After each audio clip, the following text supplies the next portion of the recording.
Hey everyone, I am Maxine and I am 30 years old. This post is about my extremely obnoxious mother-in-law Kayla and about my awesome payback. So I come from a humble background. My mum did a decent enough job of raising me almost single-handedly as my dad was out most of the time for his work. He worked in an ill-paid firm and had to work really hard to even bring food to the table. From my childhood itself, I have been excellent in academics. I got a fully paid scholarship to go to college and hence left my house and rented an apartment, which I shared with 4 other girls just outside campus.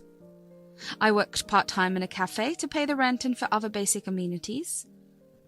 I was very determined to get a well-paid job when I graduated. I was not much of a looker and hence didn't receive any extra attention from the boys in my class, and neither was I looking for love when Fred entered my life and swept me off my feet. One day I was working in the cafe when I was asked to wait at Fred's table. "Good evening, sir. May I have your order?" "No, but you may have my number." "Yeah, no thanks." "Hey, at least give me a chance, Ginger girl." "Firstly, sir, my name is Maxine and not Ginger. If that was an attempt at joking, then it kind of failed. Now, may I please have your order, sir?" "Yes, ma'am. 1 coffee, please." "Be right there, sir." "And Maxine, can you draw a little heart on it, please?" I couldn't help but blush at Fred's comments, although I didn't let it show and kept a straight face while serving him. The next day, he was there again. Soon he was a regular at that cafe and always insisted that I wait on his table. My co-workers called him my boyfriend, even though I had denied it 100,000 times already. So one day, after a particularly bad teasing session from my co-workers, when Fred came in, I was already annoyed. I told them that I would prove to them that Fred was not my boyfriend, so I went to his table looking very angry and demanded, "What do you want?" "The usual." "No, I mean this whole thing about you insisting on me waiting on your table, drawing hearts. What is happening? What do you want?" "Dinner?" "We don't start serving till 8. "No, Ginger, I meant with you." The rest is history. The name stuck, and so did the man. I said yes to that dinner, and things fell in place. We started dating and moved in together. I learned that Fred's dad is a millionaire, and he is his only son. He wanted to introduce me to his parents, but I asked him to wait till I had a job. After graduating, I started working in a firm as their sales manager, and soon enough, I was the talk of the firm. I made some bold decisions that shot the sales of the firm and boosted its growth. I climbed the corporate ladder steadily. I was earning enough by then and felt confident meeting Fred's parents. I told him I was ready to meet his parents. He told me before arranging the meeting that his mum was very possessive about him and to not take anything she said to heart. I thought I understood a mother's heart and how she would want the best for her son, so I told him not to worry. Had I known how toxic Kayla would turn out to be, I would never have kept my cool during that first encounter. One Sunday morning, we set out to meet Fred's parents. We drove into this huge mansion that would have surprised baby Maxine. It was like living in my childhood princess fantasy. I felt very self-conscious as we walked down the great hall to go into the dining room where Fred's parents awaited us. Kayla and George were sipping on wine when we took our seats. George poured me some wine even before I could say no. Then we proceeded to have the worst conversation possible. "So, my dear, what was your name again?" "Maxine, ma'am, but you can call me Max." "Yes, sorry, Maxine. I really remember the names of all the ladies that my son brings home. You can't believe, my dear, there are so many gold diggers out there. They practically throw themselves at my son." "I believe it may be so, ma'am, but I'm not one of them." "Well, you wouldn't tell that even if you were one." "Mum, that's enough." "What is enough, my dear? I don't think I have said anything at all." "Ma'am, you are insulting me. I'm no gold digger. I am in one of the topmost positions in one of the topmost firms in the country." "Oh, so you mean you are a corporate slave and recently came into money? And my son is your backup plan in case your career fails?" "Mum, I said enough! I would like to have a word with you alone, now!" Kayla looked offended and got up and left the room, and Fred followed. George, who was quiet till then, suddenly said, I think you are a bright girl, Maxine. I would like to have you in my family. Don't mind my wife. She's very overprotective about Fred. I tried to smile, but I was dying to know what Fred and Kayla were talking about. So I excused myself and soon stood behind a door where I could clearly hear them, but they couldn't see me. Mum, you must be nice to Max. She literally has no intention of taking my money. You think you know better than me, Fred? I have seen countless gold diggers in my time. Just because she used to be poor doesn't mean she is poor. When you met Dad, he was a billionaire. Would you have liked it if people judged you the way you judge Maxine? Fred Andrew Pearson! You dare not compare my marriage to your father to your month-long fling with some random poor, freckled ginger girl. You will only sit at that table if you can respect me. Otherwise, take yourself and that nuisance out of my house right now. She is no fling, and yes, we are leaving. I could hear angry footsteps coming in my direction, so I quickly ran back to the table and pretended to drink the wine. Soon enough, Fred burst in and asked me to take my coat as we were leaving, and that we would have food on the way back home. I didn't say anything except nodding in assent as my eyes were already stinging with tears. The drive back home was really quiet. Fred was lost in his own thoughts, and I was sniffling. I felt hopeless. I am usually an optimistic person, but I couldn't be optimistic about that situation. I didn't know whom Fred would choose, and most importantly, I didn't want him to choose between me and his family. I wanted his mum to like me. I really hoped that someday she would actually like me. We bought pizza on the way home and had an early dinner. After dinner, I asked him if we should stop seeing each other. Fred looked absolutely aghast. He held my hands and said, Maxine, nothing can stop me seeing you, not even my mum. You can't get rid of me now, Ginger. This is meant to last. I felt as happy as a little girl. Fred was incredibly sweet after that. Perhaps he felt that I would leave him for his mum. I had no such plans, and during that time I used to expect that someday I would win over Kayla. I now know I was naive back then, but know that I know better now. A few months later, Fred proposed, and I accepted. He said we should elope, and we did do that. It was an adventurous adventure and romantic. Later, Kayla insisted on a formal wedding because apparently she didn't want to lose face in her friend circle. I insisted on paying half the cost of the wedding, even though Fred wanted to pay for the whole thing. That was a great event too, and as I walked down the aisle, I wished my father was there. But he had passed away a few years ago. While walking down the aisle, I suddenly spotted Kayla in a floor-length white dress, and honestly, I wanted to run. I knew instantly she had no intention of ever changing her mind about me, and she would try to break off my marriage at every step. But then I saw the smiling face of Fred and went ahead with the wedding. Throughout the wedding, she left no stone unturned to make me feel left out. She wanted family pictures without me, and for Fred to sit at their table instead of sitting beside me. She also constantly trash-talked about her so-called friends behind their backs. I was shocked to hear the horrible comments that my mother-in-law made about their appearance behind their backs and how she changed tones in front of them. My mother-in-law was a double-faced hypocrite. She seemed to be obsessed with everyone's jewels, dresses, and looks, and wanted to upstage everybody in that room, including the bride, aka me. I was emotionally drained after that wedding and slept for 12 hours straight afterward. Fred understood my condition and was always supportive. After marriage, I had to see even more of Kayla, and her jibes and taunts about my appearance were relentless. She'd started commenting even about my wrinkles and compared her youthful skin with mine. I used to dread the days she would visit and usually try to stay more at work, but then she would turn even that against me and say how I neglected her son's well-being for my selfish motive. I tried, reasoning with her that I only worked hard so that we could save enough money for the future of our baby, but that was of no use. Kayla had a habit of insisting that we dine with them from Christmas to New Year.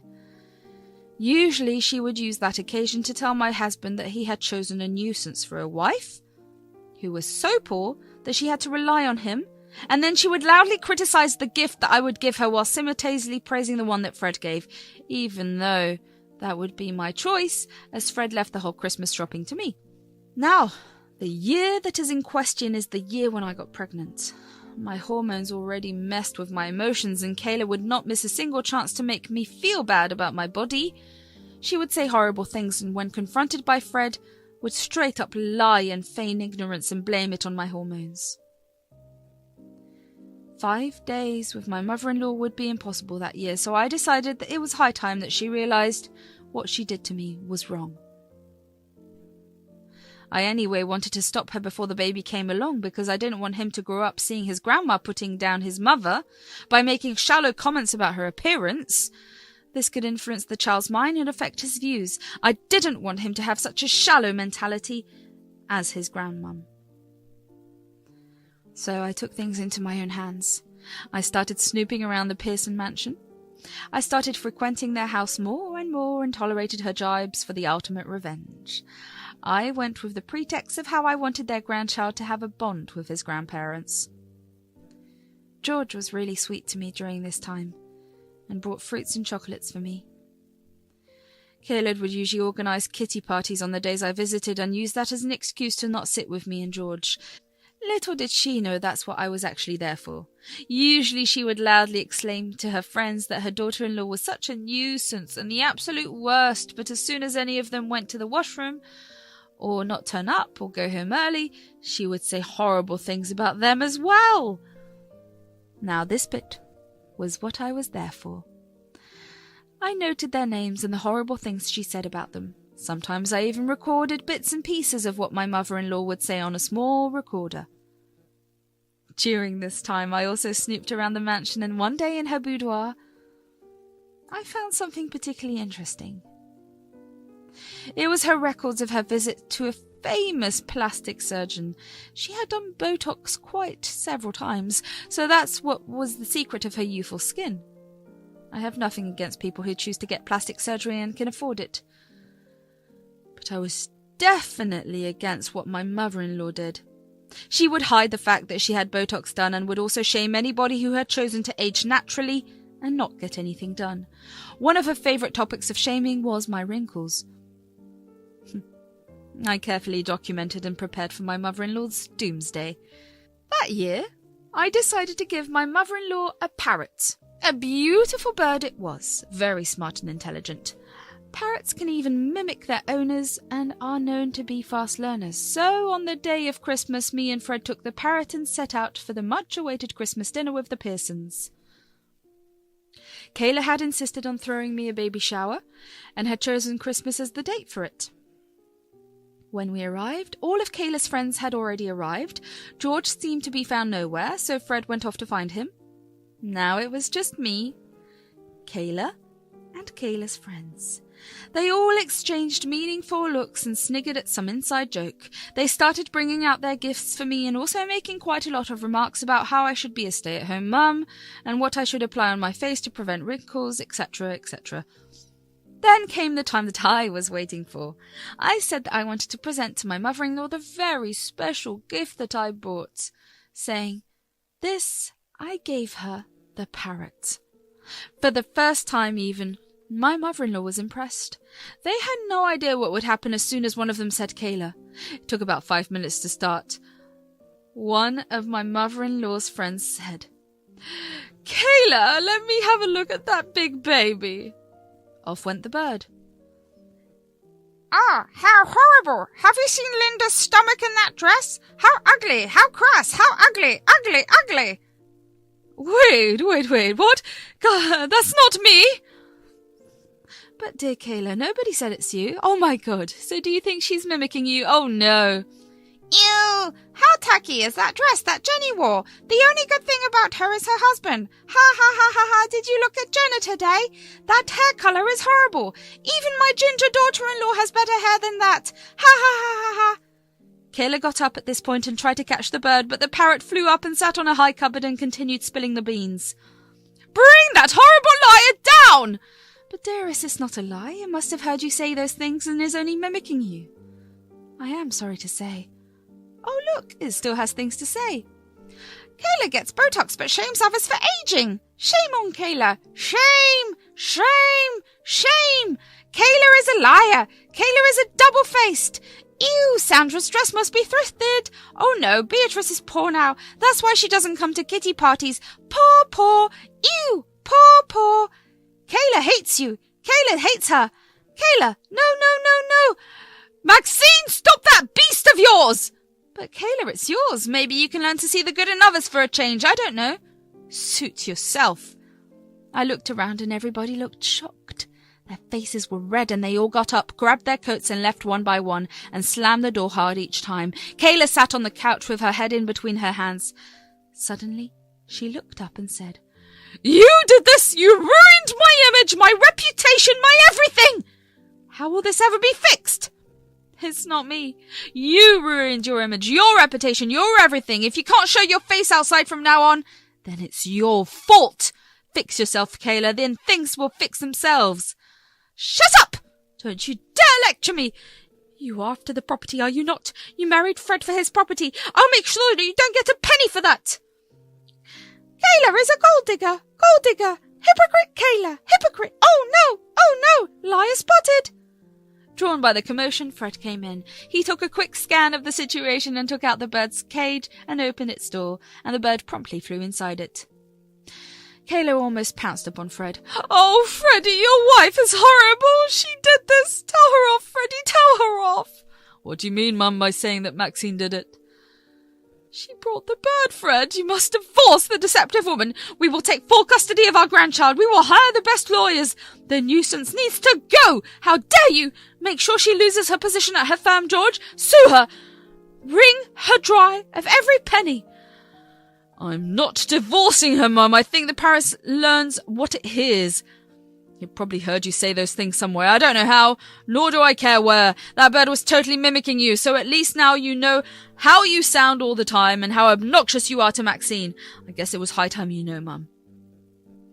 Kayla looked taken aback and turned to George, who was looking at the orchids in the garden with a lot of interest. Kayla screeched at George. George, are you at least going to stand up for my dignity? Your son has already been turned into a puppet by this gingerhead witch. Sue her, George. Make sure she loses her position at her firm. Well, actually, about losing her position at the firm, I think I can help you with that bit, Kayla. Maxine, would you like to join my company's sales department? You can work from home and we will pay you more than what you're being paid in your current job. Would you be interested? George, no, I didn't mean that. What is wrong with all of you? Are you all kidding me? She disrespected me. She spoiled my reputation. Well, as far as I can see, Maxine gave you a wonderful gift. Now it's up to the person who got it as to how they will use it. I don't think we will have a solid case, Kay. So, Max, what do you think of my offer? I think I would love to take up your offer, sir. You can call me George or Dad if you like, Max. Kayla looked almost insane at that moment. She kept on glancing at me and George and then at Fred. I had tears in my eyes as well, but they were happy tears. I asked George if I would call him Pops, and that is what I called my own father. He came up to me and hugged me, and at that moment I felt truly blessed. Meanwhile, Kayla was packing her bags and threatening to go live with her maternal relatives. Fred told her that if she leaves, she will miss the birth of her grandchild. She said that she didn't care and that she was better off without them. To her utter disbelief, George didn't even try stopping her, and Fred was seething with anger because of what she said about not caring about our baby. Kayla hailed a cab and left. I gave birth to a healthy boy in February. George and Fred were overjoyed. My mother came down from the country to bless the baby. She brought homemade cookies and brownies with her, and George couldn't stop eating those. George Jr.'s birthday month was filled with nothing but the happiest memories. Kayla returned in the middle of March when she realized that she couldn't pay her credit card bills anymore. She made a big scene about how nobody informed her about the birth of her grandson.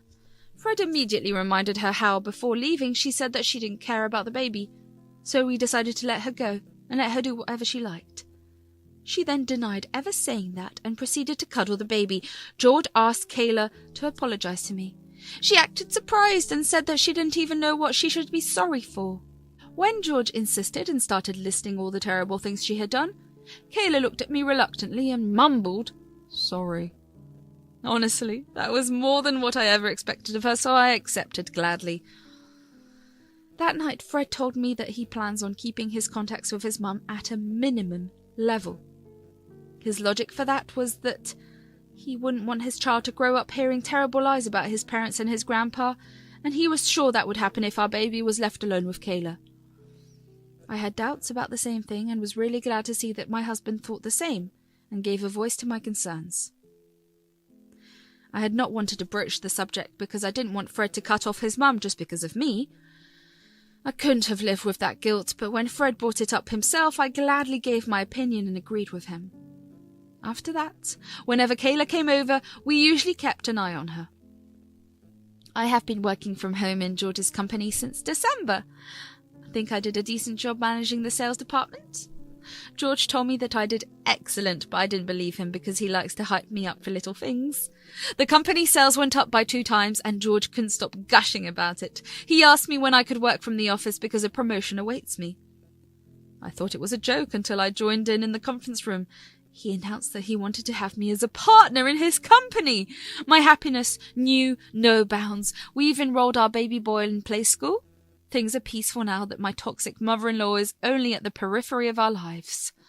Life is great.